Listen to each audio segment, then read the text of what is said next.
o inimigo do propósito. Quer anotar? Posso começar a pregar? Jesus estava no deserto, sendo tentado pelo diabo. Ele foi conduzido pelo Espírito ao deserto. E o diabo, intruso, aproveitador da situação, lá para o 40º dia, quando Jesus está cansado, quando Jesus está exausto, fadigado, o diabo chega fazendo algumas ofertas. E uma das ofertas tocou numa palavrinha chamada necessidade. Qual que é a palavra? Eu descobri que um dos maiores problemas do nosso propósito são as nossas necessidades. Principal, financeira.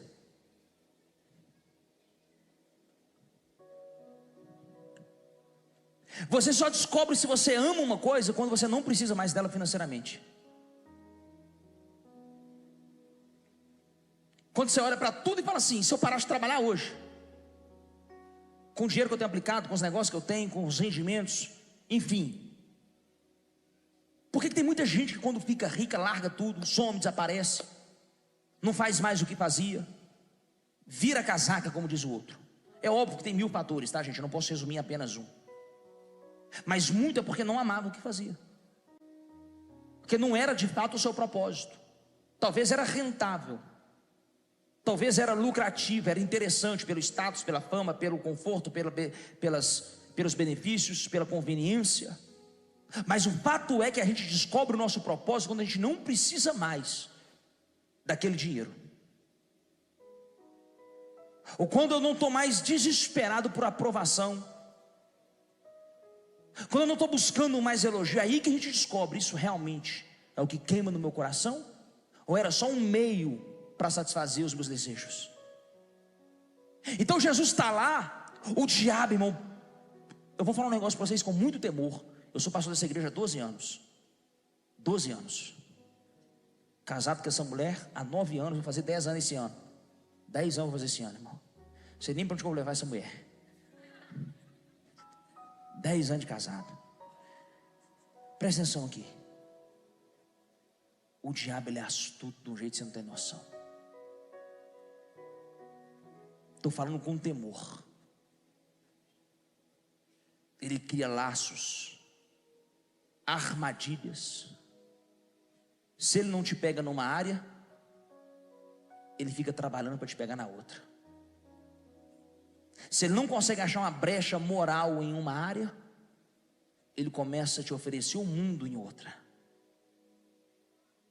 Quem está falando está debaixo de guerra espiritual de manhã, de tarde e de noite. E eu já me vi.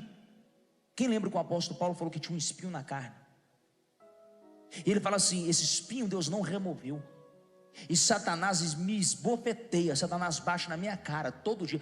Paulo está dizendo, não é Pedro, Paulo está dizendo que tinha um demônio. Talvez era só força de linguagem, força de expressão. Vê lá se o diabo vai ficar batendo em Paulo.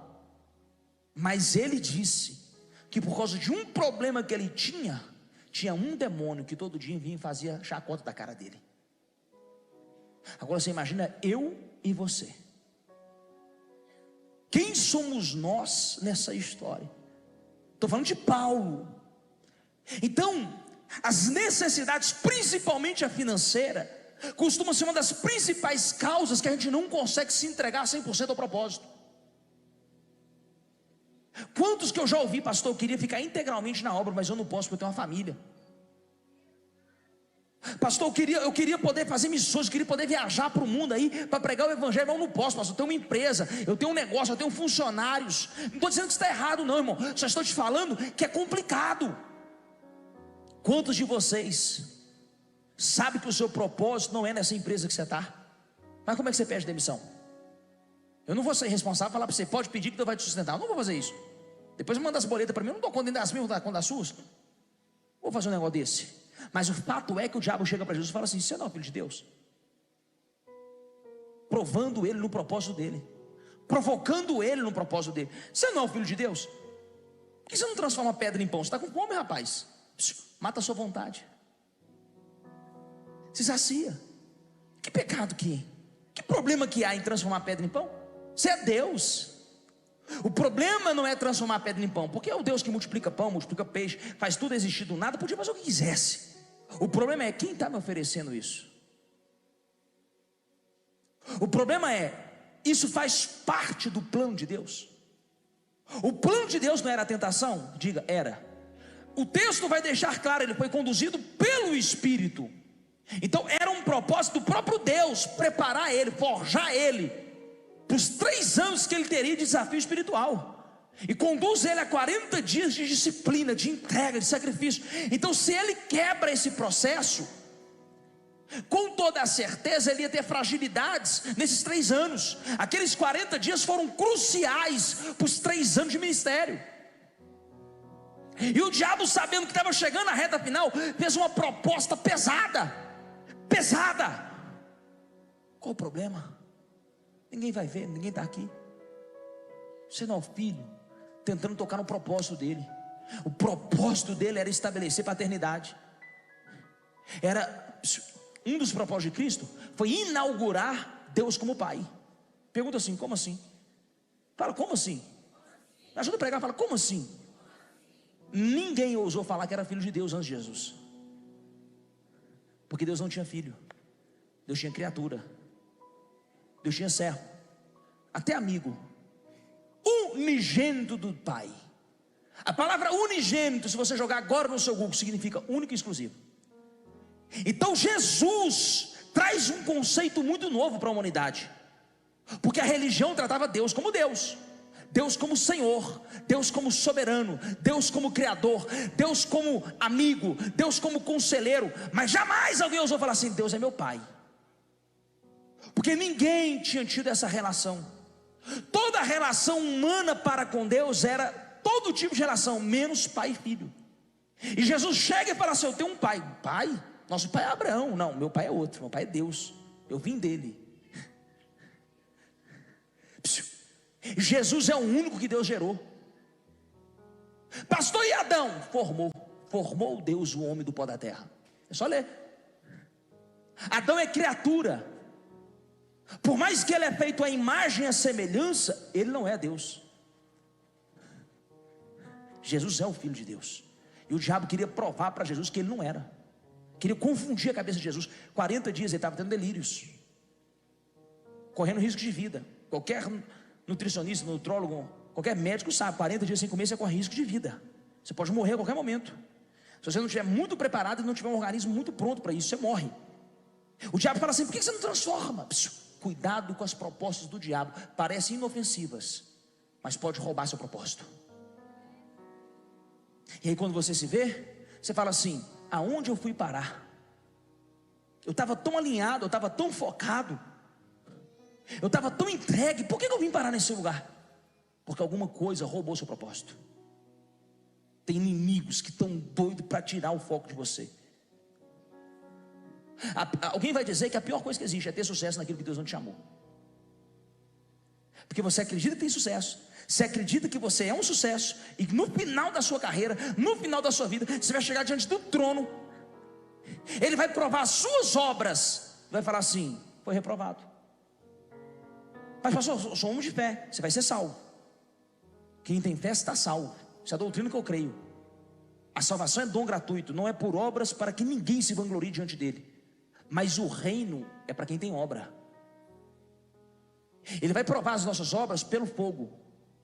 Se virar ouro, prata e bronze, está aprovado. Se for peno, palha e madeira, vai ser consumido. Os dois são crentes, os dois serviram a Deus. Só que um serviu a Deus usando Deus, e outro serviu a Deus sendo servo de verdade, abrindo mão do seu bel prazer. Pastor, é fácil? Não, não é fácil, porque tem benefícios. E eu estou em cima do altar te confessando, não é fácil. Toda hora tem uma oferta, toda hora tem alguma coisa fácil para chegar em você. A minha pergunta é, isso vai glorificar a Deus ou não? Isso vai te conduzir àquilo que Deus te chamou ou é só distração? Toma cuidado, porque a necessidade financeira é uma das principais causas da gente não abrir mão da rotina, do cotidiano, do lugar que a gente está hoje, por causa do medo. Como é que eu vou pagar minha conta? Eu sei que tem gente que fala mal de mim. Talvez eu seja muito jovem, muito novo, para ter o sucesso que nós temos. Eu entendo isso. Mas tem 12 anos que eu sou pastor dessa igreja, não se esqueça disso. E até 2 anos atrás eu morava aqui no Nova Granada. Até 3 anos atrás eu morava na Nova Granada e um irmão aqui da igreja que pagava meu aluguel. Ele juntou alguns empresários, e esses empresários que pagavam meu aluguel, porque eu não tinha condição de sair do Aparecida. Meu aluguel era R$500 lá no Aparecida e eu conseguia atrasar 3. Eu andava num Peugeot, quando vocês ri das coisas. Eu botei lá que o quarto que eu fiquei no hotel era 307, alguém me lembrou. É o Peugeot, pastor. Que Peugeot, irmão? Sai com esse demônio para lá, rapaz. Aqui é a trindade, aqui é a eternidade e a perfeição de Deus. Tem negócio de Peugeot aqui não, rapaz. Peugeot já foi embora. O povo não esquece esse negócio de 307. Eu sei que o povo fala. E não quer dizer que eles estão errados em tudo. Não quer dizer que eu sou santo. Não quer dizer que eu sou perfeito. Só que veja bem. Será que eles tiveram coragem de fazer o que eu fiz quando eu tinha 22 anos? Se quiser um dia passar foto, eu virando massa, eu lixando parede, eu com picareta, não tinha condição de pagar o auxiliar de pedreiro, pode deixar que eu vire o seu auxiliar, explodindo ventilador, porque eu virei auxiliar de eletricista. Eu era o técnico de som, eu que fazia a luz, eu que arrumava todos os cabos da igreja, eu que passava o pano junto com a pastora. Isso foi anos fazendo isso, levando marmita na rua, buscando cobertor na casa do irmão, levando doação para outro irmão, fazendo velório, fazendo casamento, tudo sozinho, eu e a pastora. Nós estamos falando de 12 anos, irmão. Isso aqui não começou assim não. Aqui não tem dinheiro do meu pai e da minha mãe não. Aqui tem um trabalho. Mas sabe por quê? Porque quando eu já não tinha nada, eu falei, já que eu não tenho nada mesmo. Porque quando não tem nada é até mais fácil, irmão. O problema é quando você tem. Porque tem uns crentes que é um negócio engraçado. Ah, pastor, Deus está me chamando, mas eu tenho que entregar tudo. Mas ele vive falando que não tem nada. Mas quando Deus chama, eu tenho que entregar tudo. Tudo o quê? Casa não tem. Ah, entregar o seu eu, entendi. Esse dói mesmo. Entregar o seu orgulho, isso dói mesmo. Entregar a sua vaidade, realmente essa dói. Porque às vezes se você for olhar, você realmente não tem nada. Eu era essa pessoa. Mas eu abracei meu propósito. A Nayara está ali, o pai dela conheceu essa história, viu de perto, viveu lá, foi lá e viu. Uma garagem com chão grosso. Acabava o culto, antes do culto tinha que jogar água. Estou falando sério, tinha que jogar água para não subir poeira. Que era chão grosso, o povo rodasse. E na época era mais pentecostal que eu sou hoje. Irmão, por culto caía 20 demônios. Estou falando que isso era um negócio assustador, sombrio. Todo culto manifestava uns 5 capetas. Meu Deus do céu, eu nunca vi tanto capeta na minha vida. Teve um dia, irmão, que eu não sabia o que eu fazia com os capetas. Estou te contando. Manifestou em criança, manifestou no velho, manifestou no outro. Quando eu fui ver, irmão, eu contei no dia. Aquela é minha testemunha. Tinha 12 pessoas endemoniadas na ponta do altar. Eu falei, gente, é muito demônio.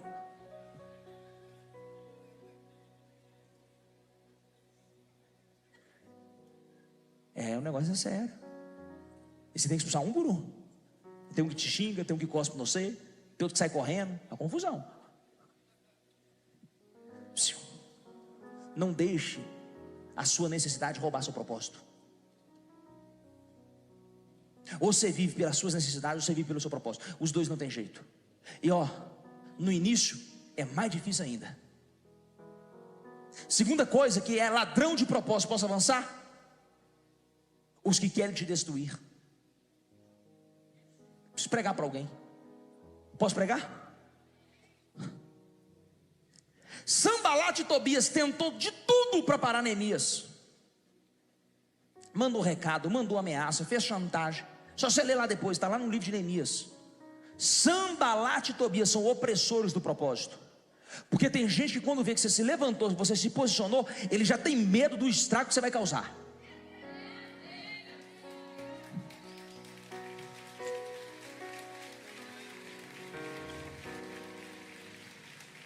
Tem gente que não quer deixar você começar, porque sabe que se você começar, você é bom, você é talentoso, você tem Deus na sua vida, você tem uma promessa, e você vai causar um estrago. Tem gente que quer te ter na mão, tem gente que quer te dominar, tem gente que quer que você vive se sujeitando, por isso que está tentando te boicotar. Não aceita boicote. Vozes de Jezabel para causar medo e opressão. acusações, difamações. Você acha que eu não escuto isso todo dia? Gente tentando me oprimir, tentando fazer eu recuar. Você tem que escolher quem que você vai ouvir. Se você vai ouvir o Deus que te prometeu, o Deus da Bíblia, ou meia dúzia de gente que foi levantada pelo diabo para tentar destruir sua chamada. Jezabel.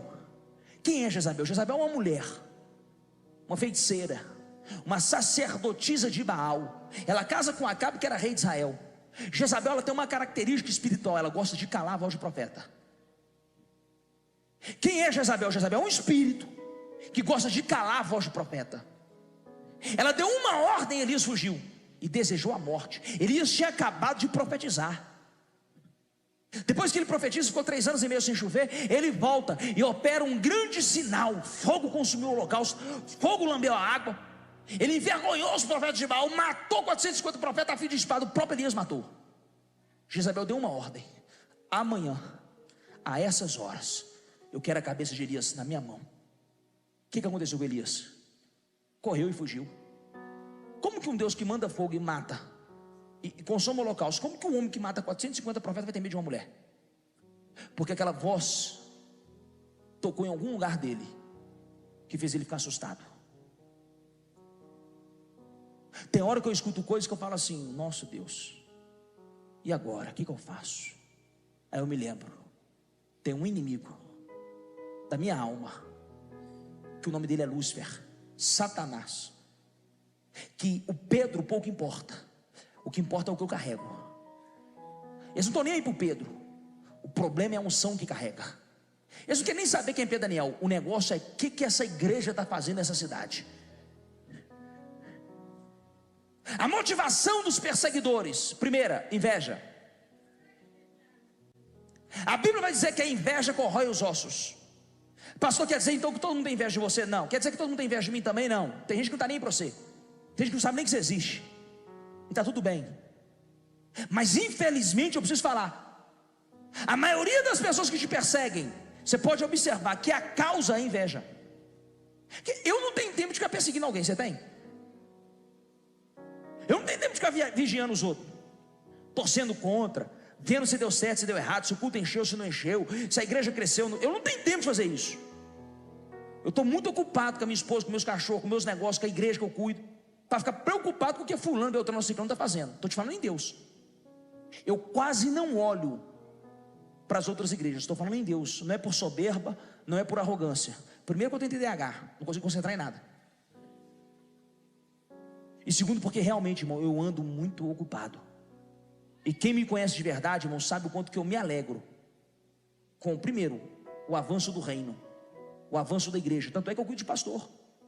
Tem um curso aqui para pastores de graça, ninguém me paga nada. Vem pastor que já falou mal de mim, e está aí, e eu estou ensinando. Pastor que me trai, que me dá problema, eu vou lá e cuido. Porque eu sou do reino. A igreja não é minha, as almas não são minhas. E ai de mim de flertar com a noiva daquele que tem noivo.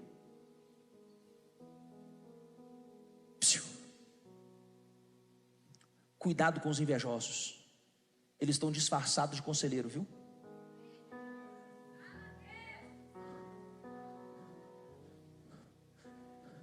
O que você tem que entender não é o que está sendo falado, é por que está sendo falado.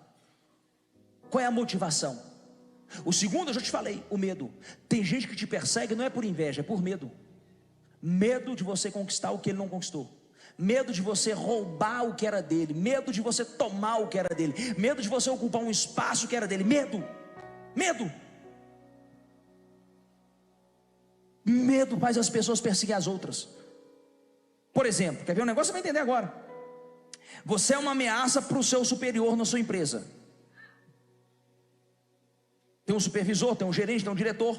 Você entrou agora, mas ele já bateu, ele falou assim: fulano é bom.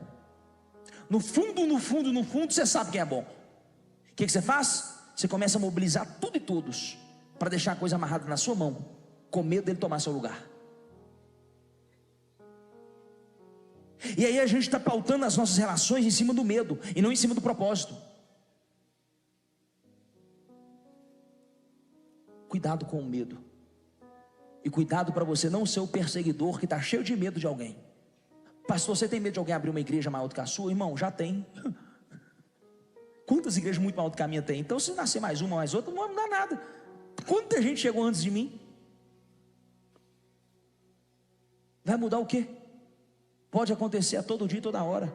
Daqui 5, 10, 15 anos, se eu não tiver uma capacidade muito grande de me reinventar, se eu não tiver uma capacidade muito grande de me manter motivado, que é difícil, porque depois que você conquista tudo que você queria conquistar, irmão, é difícil manter motivado. É difícil. Vai vir outro. Vai vir outra igreja, que vai ser a bola da vez, que vai ser o momento deles. Só que eu já estou pronto para isso, porque eu sei que vai acontecer, mais cedo ou mais tarde. Talvez hoje seja o meu momento. Talvez hoje é o momento da Boas Novas. Talvez hoje é o nosso momento, diga amém. Mas pode ser que daqui 5, 10, 15 anos é o momento de outro. Sabe qual é o problema? A gente nunca se prepara que vai ter o momento do outro. A gente nunca se prepara que alguém amanhã vai ter mais energia, mais conhecimento, mais preparo. E assim, no reino dos céus não tem que ter disputa. Se nós estamos servindo ao mesmo Deus. Eu vou te falar que tem uma coisa que me entristece no Brasil: a quantidade de pastor que fica brigando com o pastor.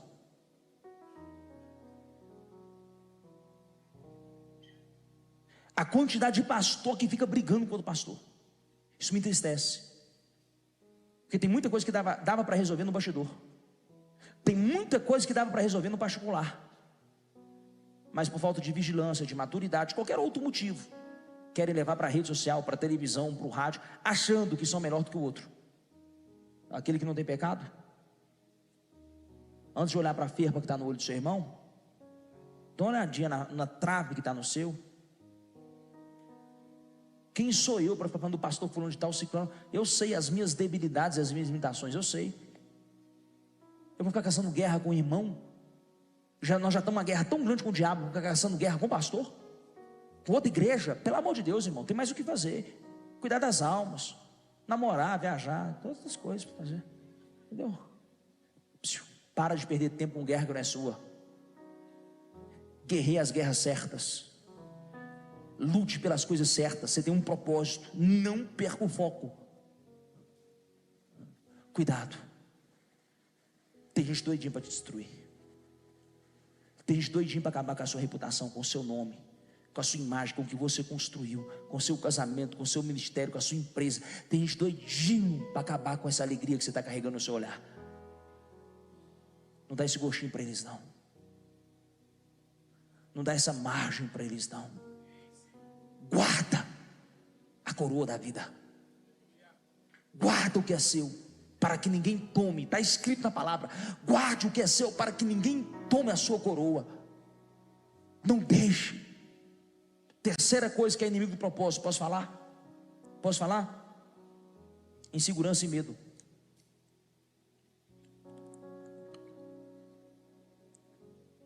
Insegurança e medo. Deixa eu ler para vocês alguns versículos. Posso ler?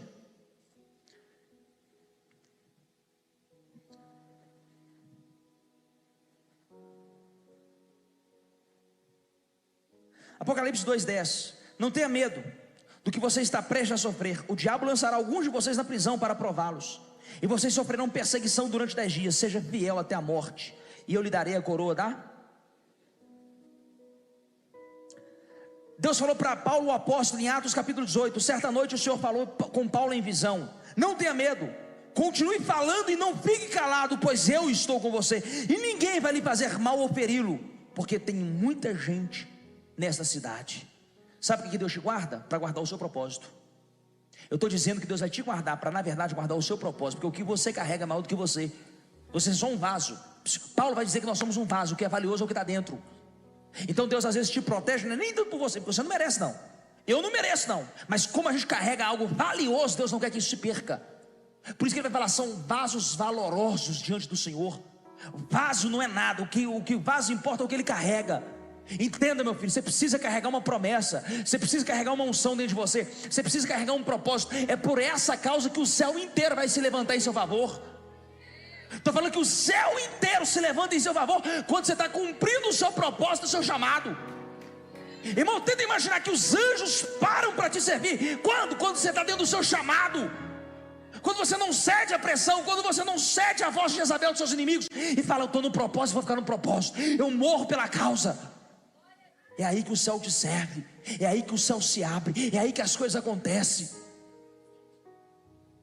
Jesus, ele resistiu ao diabo. A Bíblia vai dizer que os anjos vieram e o serviram. Está escrito: toda vez que você resiste às propostas do diabo, o céu está prontinho para preparar um banquete para você. O melhor da sua vida pode estar depois dessa tentação. O melhor da sua vida pode estar depois desses desejos, esse desejo está aqui, ó. Resiste ele, luta contra ele, fala assim: aqui não, jacaré, vou guardar o propósito. Deus confiou em mim, Deus me chamou para isso, Deus me selou quando eu ainda era uma criança, Deus me escolheu no ventre da minha mãe, eu vou valorizar isso. Aleluia. Posso continuar?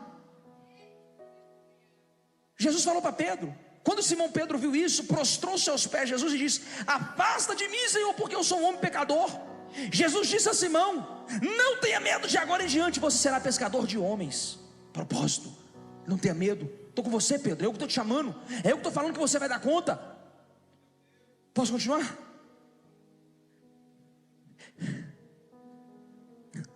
José estava com medo de ter Jesus, porque ele pensava assim: como que eu vou fazer? Não foi eu que coabitei com Maria, como é que vai ser isso? Aí o anjo fala para ele.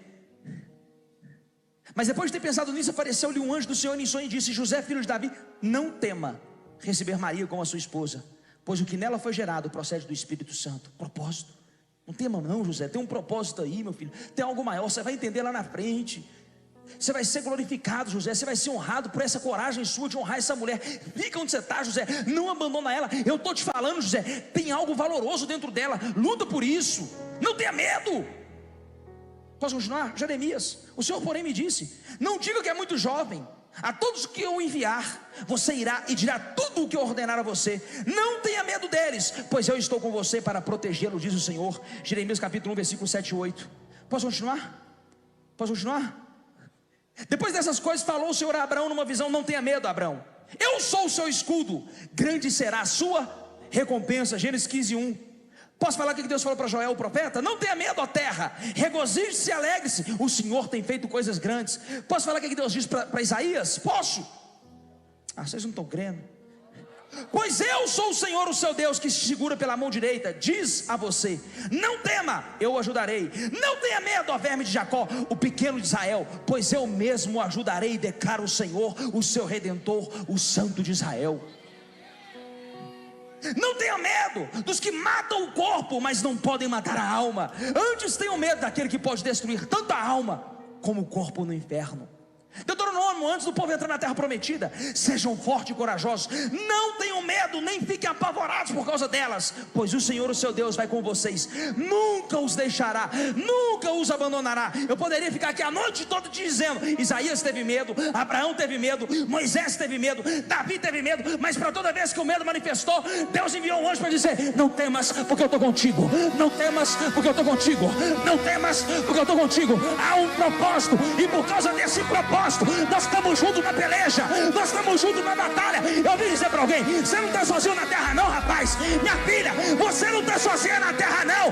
Deus colocou em você uma promessa, Deus colocou em você um propósito. Mas junto colocou proteção, segurança, anjo para dar livramento, provisão. Só quem crê nessa palavra, só quem crê nessa palavra, pelo amor de Deus, meu filho, solta desse banco e dá glória, pula desse lugar e fala alguma.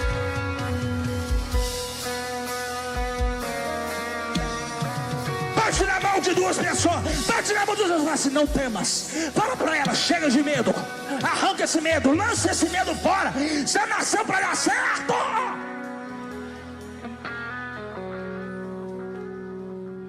Você está proibido com esse negócio de medo. Ai, mas eu não tô com medo, sai fora. Você é demônio. Eu não vos dei espírito de medo, mas de ousadia e intrepidez.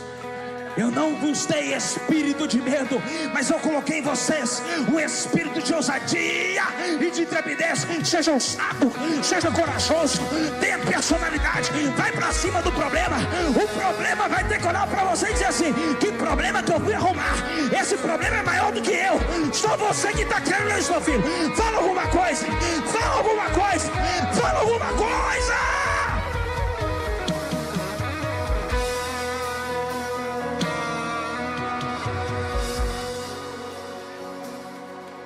Pastor, eu estou com medo. Então vai com medo mesmo.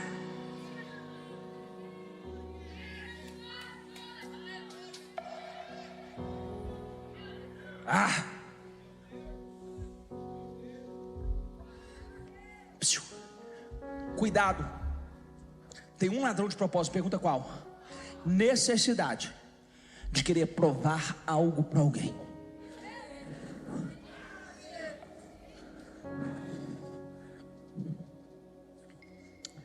Esse medo da rejeição, o medo da crítica, o medo de não ser elogiado, o medo de não ser aprovado.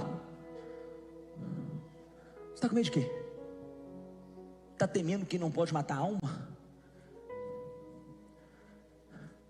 Está temendo que não pode roubar o seu valor?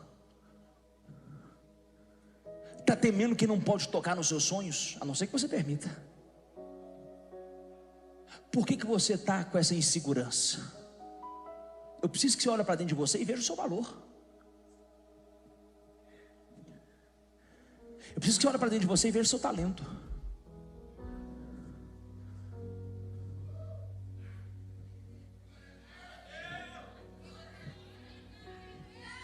Você é grande.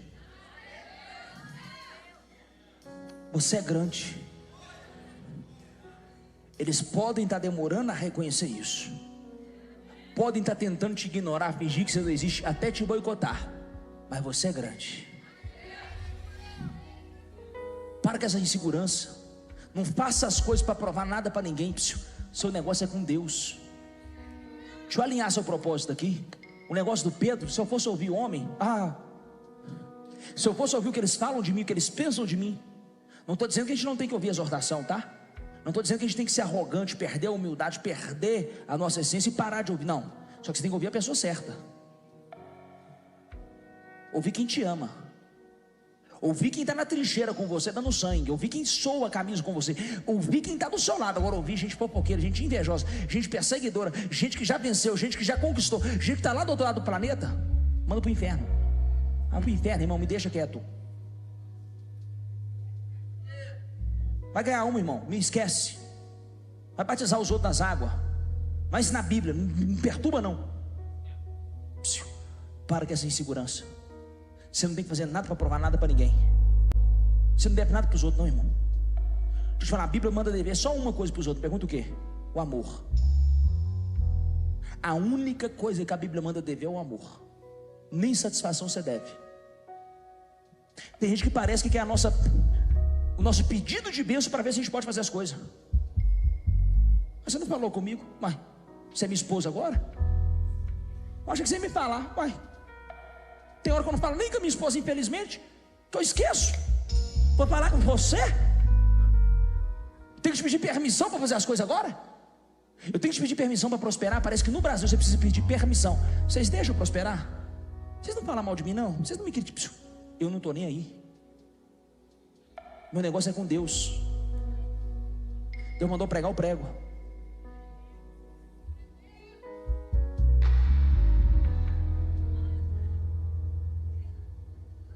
Se hoje eu tenho desaprovação, tem gente que não gosta do meu ministério, você imagina 10 anos atrás. Se eu fosse ouvir esse povo, hein? Se eu fosse ouvir esses conselhos que tem por aí. Estou dizendo que eu sou melhor. Não, eu erro. Careço das suas orações. Erro, vou errar. Mas eu descobri que tem um. E é com ele que eu tenho que pagar as coisas. É com ele que eu tenho que resolver minhas tretas. É para ele que eu devo pedir perdão. A não ser que eu feria e machucar alguém diretamente. Meu negócio é com Deus. Você precisa saber quem Deus é na sua vida. Paulo falou isso. Procuro eu agora agradar o homem ou agradar a Deus? Porque se eu procurasse agradar o homem, não seria servo de Cristo. Ou você procura agradar o homem ou agradar a Deus. Os dois não tem jeito. Porque tem hora que para você falar sim para o homem, você vai ter que falar não para Deus. Tem hora que você falar sim para Deus, pode falar? Você vai falar não para muita gente que você ama. Que você ama e que te ama também. Mas aí você que escolhe quem que você quer ferir, quem que você quer desagradar. Se é a Deus ou se é esses 3, 4, 5 por aí. E principalmente quando você está negando ou falando não pelo propósito. Pode ficar em paz. Deus te justifica. Deus te justifica. Deus te justifica. Pare de fazer pela motivação de provar algo para alguém. Você não precisa consertar a sua vida de pecado para provar algo para ninguém, não. Todo mundo já sabe que você é pecador. O seu conserto deve ser por temor a Deus, temor dele te mandar para o inferno. É por isso. Vou falar assim para ver se você entende. Por temor do que Deus pode fazer com a sua vida. Não é porque fulano falou que você está em pecado, fulano... Não, para com isso. Nosso negócio é com Deus. Tem que tratar, trata com Deus. Quem morreu na cruz por você não foi o homem. Quem morreu na cruz por você não foi Pedro Daniel, não. E nem morreria. Estou sendo sincero para você. Estou sendo muito sincero e honesto, para não ter hipocrisia. Eu não, põe outro no meu lugar. É ruim. Deixa eu viver quieto aqui. Estou sendo sincero. Ainda bem que nós temos Jesus, né? Que você também não morreria por quase ninguém. Ainda bem que nós temos Jesus. Então se foi Jesus que morreu por você, você tem que viver por quem?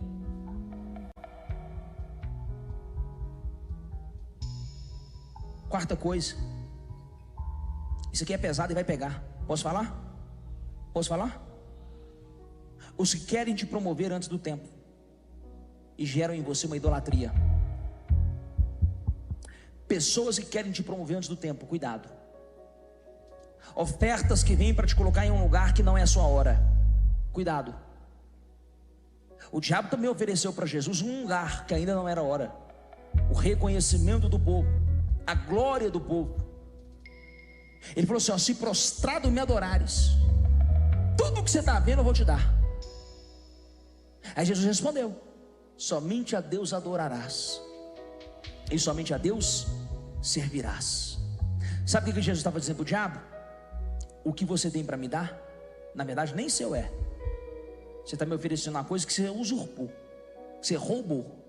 Mas eu vim te tomar o que você está me oferecendo. É o contrário. Você não vai me dar, eu vou te tomar. Você não vai me dar, eu vou te tomar. E vai ser pela cruz. Vai ser por onde? Jesus não cedeu à tentação. Antes ele olhou para o propósito. Ele sabia, eu preciso passar por uma cruz. Não estou dizendo que todo propósito seu é cruz, tá? Pode ficar em paz. Mas de vez em quando vai ter que enfrentar ela, viu, filho? Preciso falar para alguém. De vez em quando Deus mata a gente, tá? Mas mata, meu filho, que é bicudo e soco espiritual de todo lado. Você fala assim, agora eu tomei uma pancada. Agora passou uma carreta em cima de mim, que eu não sei nem para onde que eu fui agora. Minha moral, ó, acabou. Vaziou rapidinho o vaso. Você estava todo tupetudo, todo inchado. E Deus vem, tum, tum, tum, tum. Você fala, ai, meu Deus, tem misericórdia da minha alma. Rapidinho te muda a oração. Estava cheio de si. De repente Deus vai e fala assim, eu vou dar uma voadora santa, que eu vou mostrar para você, meu filho, que você está muito tupetudo. Você está muito vaidosa. Dá uma segurada, viu, irmão? Que o diabo está doidinho para te pegar nessa vaidade. É perigoso o elogio, irmão.